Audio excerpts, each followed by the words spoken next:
What's going on? Constellation Gaming here. So a few weeks ago, I was asked to make a Dracodoodle deck, and even though I've been busy, it's still been in the back of my mind. So today, we'll be taking a look at Dracodoodle suppression. So I really wanted to get this video out today, but I don't have a lot of time to do extra editing and all that. So today, I'm just going to be taking a look at the deck list on the deck builder that the Law YGO built, and giving you my unfiltered and unedited thoughts on the deck. So bear with me a little bit if I stutter and all that, but we will just be going through the deck here. So without further ado, let's get into the Dracodoodle suppression list. Starting off, of course, we have Dracodoodle itself.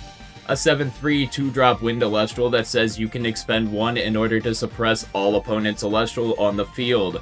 When this Dracodoodle destroys an opponent's suppressed elestral in battle, that opponent must expend 3.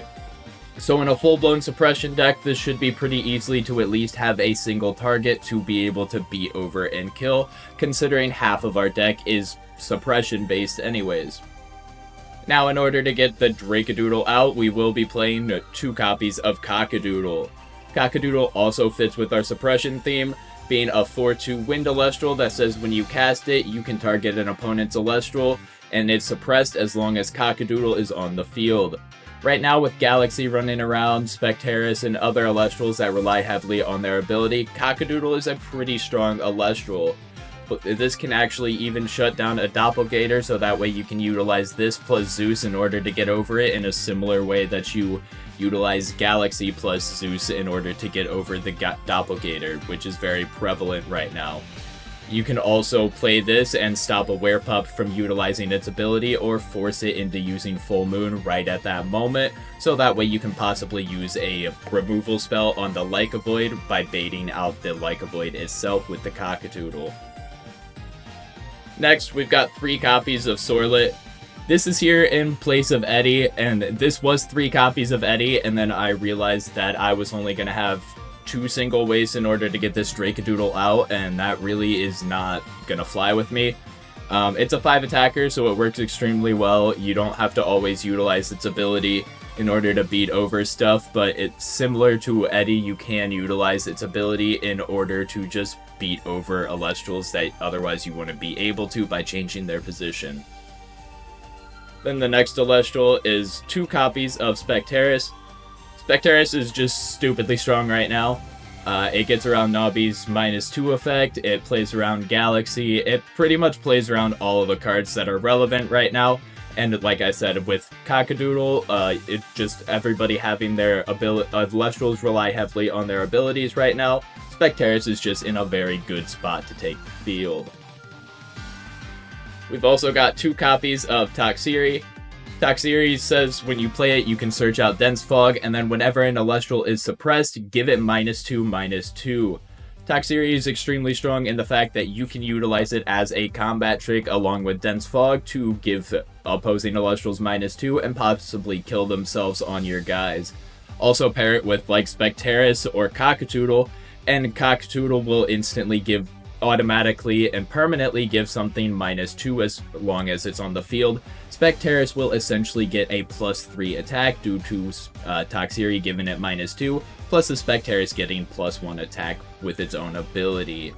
So that's extremely strong. And also, the Dense Fogs allow our next card to be online, which is 1 copy of Necrolith. Now, Necrolith was actually cast this weekend in the top 8 of the tournament that was played by Burlock.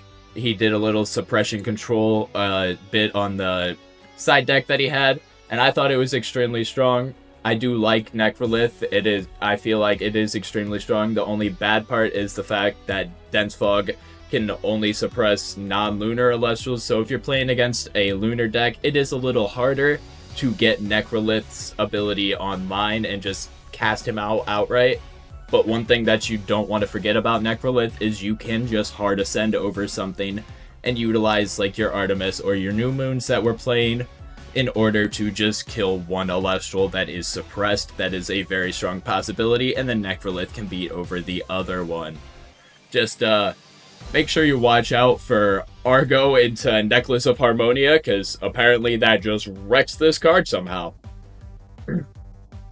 So then, we've got one copy of Fawnlet.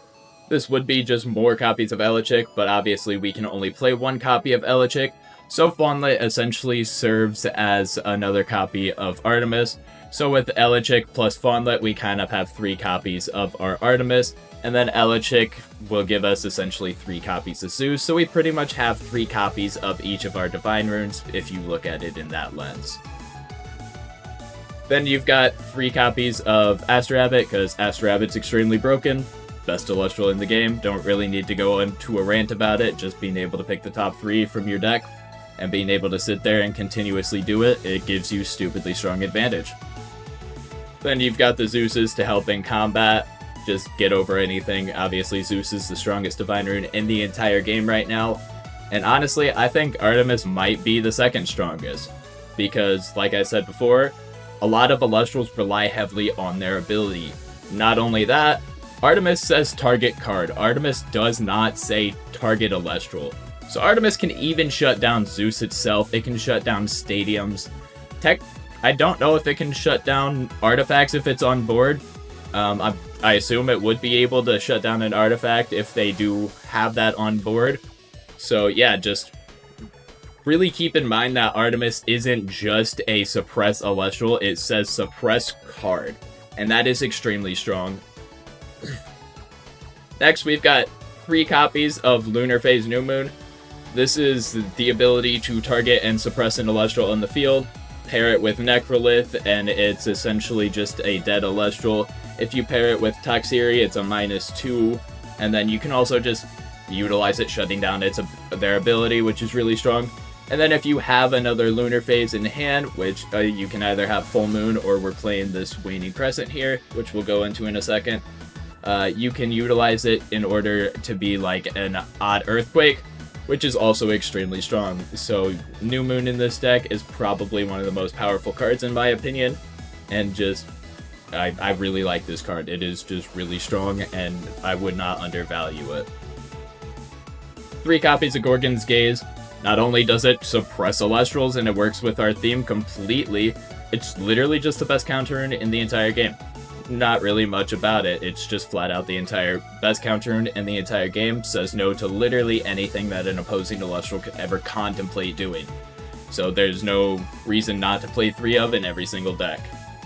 2 shield, bounce opposing Elestrals back to hand.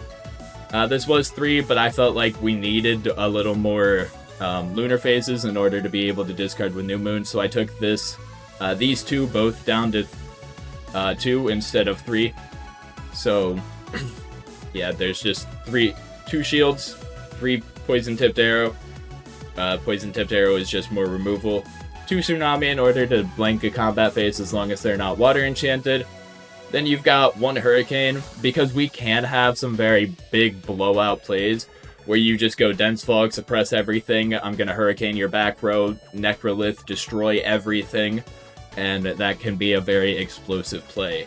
Also, with the fact that people are playing around Hurricane a lot right now, I don't want to have a bunch of them in my deck, so having one of them fits, especially considering in scenarios where you don't mind, like, paying 3, or just the scenarios where you want to guarantee that something's happening on the board, but also if they do just play into it, it's there. Now, this is a card that I also got off of Burlock's list, is Rockin' a Hard Place. I was not a fan of this beforehand, but now with everybody setting 1 single counter rune in order to play around Hurricane, Rockin' a Hard Place has become an extremely powerful card, not only due to the fact that they can't chain it, but it also has the ability to destroy an Elestral, whichever one they feel like they're not going to quote-unquote need more. And as long as you play this first before you do anything, they're not really going to know what they need first. So Rockin' a Hard Place is extremely strong at this moment, in my opinion. Then you've got 3 Ambrosia here, because Ambrosia is Ambrosia. Healing is extremely strong. It's busted. Caleb showed it by going 7-0 in Swiss with Heal Stall. Just the ability to have just continuous play with your resources is busted. Then you've got 2 Lunar Phases, Waning Crescents. These are just mini Ambrosias here. They heal for 2 instead of 1. And then this also pairs along with our New Moon, so if we don't need the healing at the moment and we have New Moon and we need its effect, we can also just pitch this and then utilize its effect to cycle or draw a card and discard a card from our deck if we so desire. So I really like this in the deck, even though we're not running a bunch of Lunar Phases right now. But you'll notice we actually do have a decent amount more in the side deck too. So then, that's our entire main deck here. Going to the side deck here, it's Lunar Aggro. Like, I'm not even going to bat an eye at it. I'm not going to shadow it. I'm not going to pretend it's not. It's Lunar Aggro in the side deck. It's just Lunar Aggro is really strong, and you can always just smokescreen into Lunar Aggro right now. The one thing that's not really Lunar Aggro right now is this Lunar Phase Waxing Crescent, but with how many Lunar Phases we have, I really like it, because it can just be a really good combat trick that can make your opponents kill themselves on your Elestral, because it's 1, 2, 3, 4, 5, 6, 7, 8, 9. 9 different targets, so this could possibly give you like +5 attack randomly out of nowhere if you've played a decently long game, and then you draw into this. So I really like this Waxing Crescent. And then you've just got your Werepups, be able to search out your Lunar Phases, whichever one you need at the moment. Like Void, obviously, it's stupidly strong due to the fact that it can just become unaffected by counter runes. Spectaris, already talked about it, shuts down everything's ability. Got the Waxing Gibbous for the mirror matches, just because it's kind of like a mini altar without having to have a second source.